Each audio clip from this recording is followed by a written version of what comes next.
You can't avoid a union if the people want it. Unions do some good things. Yeah. I was a member of the union for a while. So on that, you maybe disagree with Donald Trump. Good, gentlemen. Yeah, possibly, yeah. Several of the Trump supporters who attended the former president's rally in New Hampshire happen to be union supporters, which, to be quite frank with you all, did not surprise me. But how do they feel about the fact that their preferred candidate is actually an individual who is not supportive of unions, seems to despise unions? Well, let's take a look. Unions, to support unions. Yes. Donald Trump does not support unions. Is that a problem? I don't like everything about him, like I said. Like, when I vote, I like if I like more things about him, then I'll go with him. We don't agree on everything. This country needs to go back to this person supposed to be speaking for us, not speaking what you believe in. If the majority of Americans like unions, then he should be pushing for union. Unions, do you support unions? I do. Because Donald Trump has not supported unions and has done some things to hurt unions. Is that a problem? It needs to be negotiated. All right, so you're more of a pragmatist. You don't agree with Donald Trump on everything, clearly. No. Unions, what do you think of unions? I'm probably going to be a conflict of interest on that one. Are you a union member? No, I'm an accountant for a lot of unions. Oh, great. I mean, so you support unions? I do. Donald Trump does not support unions. Okay, I don't have to agree with everything a president has. That's true. Now, the last couple that you just heard from, you heard from the wife, who obviously is supportive of unions. You just heard her say it.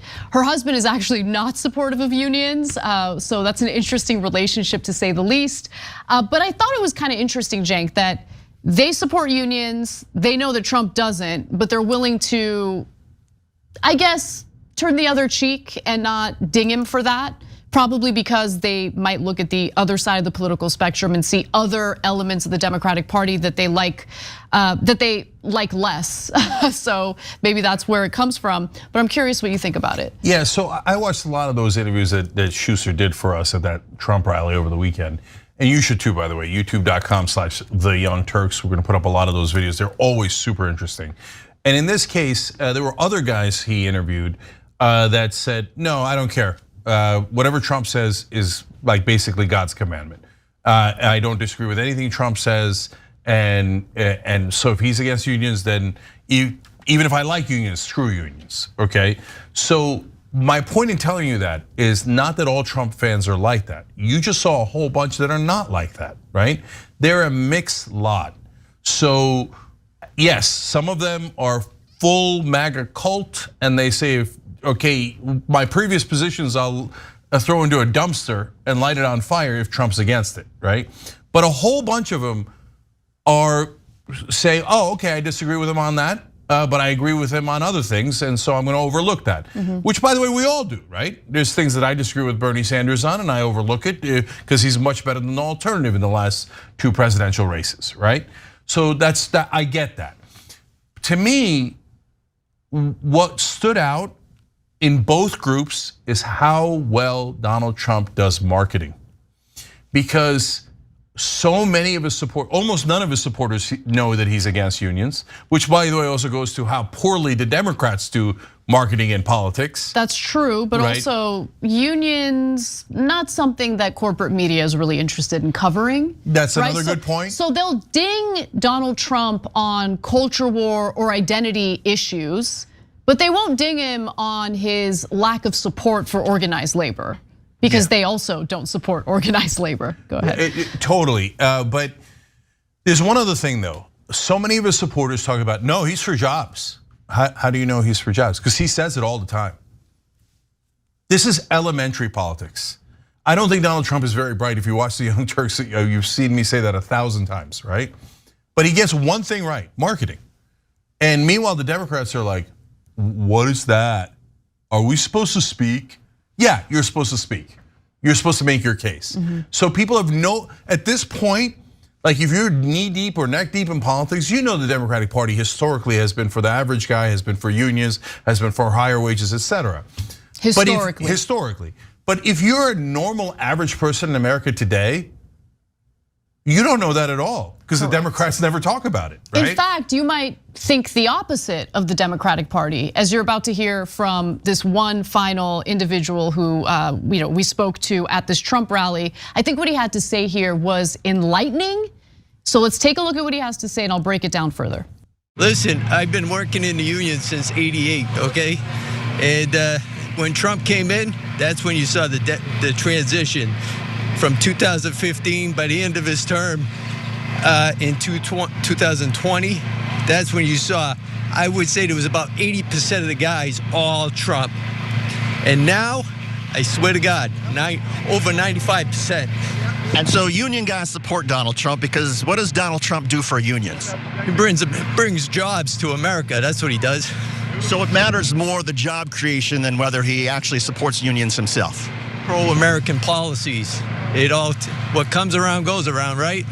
Well, and a lot of Republicans are not in favor of unions, right? I mean, they want to crack down on unions and think that unions are bad for business. Not true. Who destroyed more union jobs than when Clinton signed NAFTA, who was pushed by and co-sponsored by Joe Biden? So he does make a pretty damning point about the Clinton administration and how NAFTA decimated union jobs in America. Now, of course, that legislation was overwhelmingly supported by Republican members of Congress. But you also have to understand that the parties have changed a lot, right? Now, the corporatists in the Republican Party still exists. We shouldn't erase that. That still is a big issue. However, when Trump comes in and presents himself as an economic populist who wants to bring manufacturing jobs back to the United States, that leads to a little bit of a, at least optically speaking, realignment for the Republican Party. At the same time, you have the Democratic Party that is taking bribes from corporations and increasingly carrying out the best interests of their corporate donors. They're moving further and further away from the FDR branding and feel of their party. And so this realignment, it's concerning because the Republican Party overall is not pro-labor. But when they look at Donald Trump, they see a pro-labor president because of the fact that he renegotiated NAFTA and because of the fact that he engages in great marketing that gives them honestly, the illusion that he is bringing jobs back to the United States, even though you look at the numbers and that's not really true. Yeah, and all the Republicans were in favor of NAFTA, but people have forgotten because, as usual, the Democrats agreed with the Republicans, right, and then blew that advantage. So now NAFTA is intensely unpopular here in America, but nobody ever thinks, hey, all the Republicans voted for it.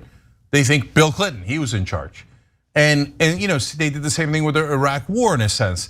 George W. Bush was in favor, but now the Republicans have disowned Bush and Cheney, but people like Hillary Clinton and the others are still left holding the bag. They all voted for the Iraq war like idiots. And so now the country's beginning to think, I guess the Democrats are pro-war and pro-corporations and pro-lobbyists. Meanwhile, Trump's fighting for our jobs. Now again, it isn't true. It isn't true. But it matters what gets into people's heads. And the Democrats don't believe in making their own case.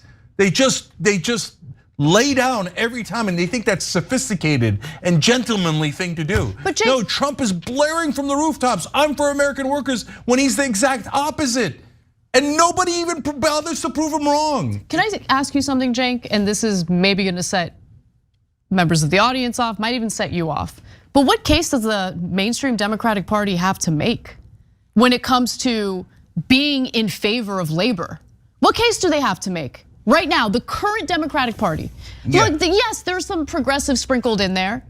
Some of them actually do care about labor. Some of them pay lip service to labor, but they never fight for labor. Yeah, so look, there's basically one person in Washington that is clearly pro-labor, indisputably, and that's Bernie Sanders. Yes. Right, and he's a Democrat. Although, whenever presidential elections come around, the Democrats disown him and go, he's not really a Democrat. And what they mean by that is he's not a corporate stooge like the rest of us. Right, he's an independent who caucuses with the Democratic Party. Yeah, so now, but as you point out often on the show, Anna, Biden's National Labor Relations Board, infinitely better, right? Okay, good point. Good point. And he did actually, Biden did turn around and get days off for some of those rail workers, but on the other hand, Anna's not wrong that Obama, Clinton, Biden, in terms of policy, they always say that they're going to pass the PRO Act, other pro-labor acts. That's the first thing I come in and tell you guys when a Democrat's elected. I say the pro-union stuff has a 0% chance of passing. So if you're hearing BS in the mainstream media about, the Democrats are in favor of that. No, they're not. They take 10 times more money from corporations. They're never, ever going to pass those laws. So it's a mixed bag. The Republicans are always worse. In fact, as you're going to see in a clip in a little bit, Trump brought in like the most corporate guy in the world to be the labor secretary, tried to crush all workers in America. Trump doesn't even believe in a minimum wage. He thinks that maybe it should be lower than $7.25. So the Republicans and Trump are the worst in policy. So yes, the Democrats these days are marginally better when they should be worlds better, like FDR and LBJ and JFK were. And look, you don't have to take it from us when we say that Donald Trump is not supportive of labor. You can actually hear it from his own mouth, as you're about to in this next clip. In a new USA Today expose that found hundreds of former employees and contractors have accused Donald Trump and his businesses of failing to pay them for their work. In 2008, during the Great Recession, he blamed UAW members. He blamed our contracts for everything that was wrong with these companies. That's a complete lie. In 2015, when he was running for president, he talked about doing a rotation, taking all these good paying jobs in the Midwest and moving them somewhere in the South. He appointed Eugene Scalia, one of the nation's top anti-union lawyers, to be his Secretary of Labor. Under Trump's administration, the National Labor Relations Board implemented sweeping new rules that made it harder for workers to form unions. Trump packed the courts with anti-labor judges, people like Thomas Farr. President Trump made it harder for workers to earn overtime, and he gutted the federal agency in charge of workplace safety. So again, you don't have to take it from us. You can look at his policies and they're just demonstrably anti-labor, not pro-labor. Yeah. But his rhetoric appeals to people, and I understand why. If you came from a family that had generations working in manufacturing jobs, well-paying unionized manufacturing jobs, came with wonderful benefits, great retirement, and all of that was decimated as a result of NAFTA or some of the other policies that were implemented by the US government, simply hearing Trump cheerlead the United States, bringing manufacturing jobs back to the United States with like the vacuum left behind with the Democratic Party, I can totally understand where they're coming from. I don't blame them for feeling the way they do. Yeah, so look, Trump's a gigantic liar. We just showed it to you, there's no question about it. But let's just, last thing is to talk about the Democratic strategy. So they have the PRO Act, it's a very pro-union act. They don't even propose it. Now, if you propose it and it goes up for a vote, what happens? Then all the Republicans lobby against it. And they say, we're anti-union, screw the workers. No way we're gonna let you pass that union bill, okay? And then the country gets the message, the Republican Party hates unions and they hate labor and they hate the average worker, right? And they work for their corporate donors. So why don't the Democrats bring it up for a vote? Because they're corrupt. Because they also are not in favor of labor and their corporate donors don't allow them to bring it up for a vote.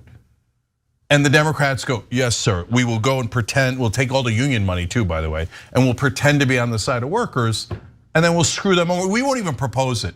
We won't even propose it. That's when you know someone is lying, when they say that they're in favor of something and don't bother even trying. Okay, so that's the sorry state of the Democratic Party now, and why the Republicans are running circles around them when they're actually much worse. If it makes you feel any better, I have already put evac on alert. He's ready to go if it comes to that. General, I can assure you. Hey, General, let me into the war room to see you, so I had to hack my way onto this frequency. This better be critical, Wheelie. So, come on, what is it now, please? Okay, couple of things. I'm running low on the dough. I was thinking about taking a couple of months sick leave, maybe starting today. And oh yeah.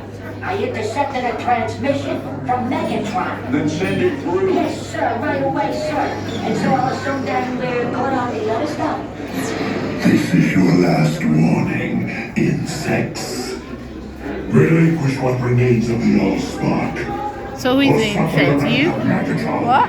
Who's the insect? Protect you.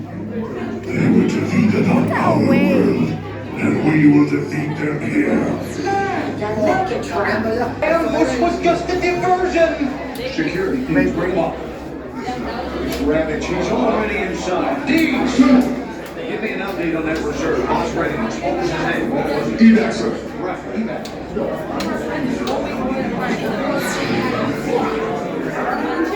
She's right in front.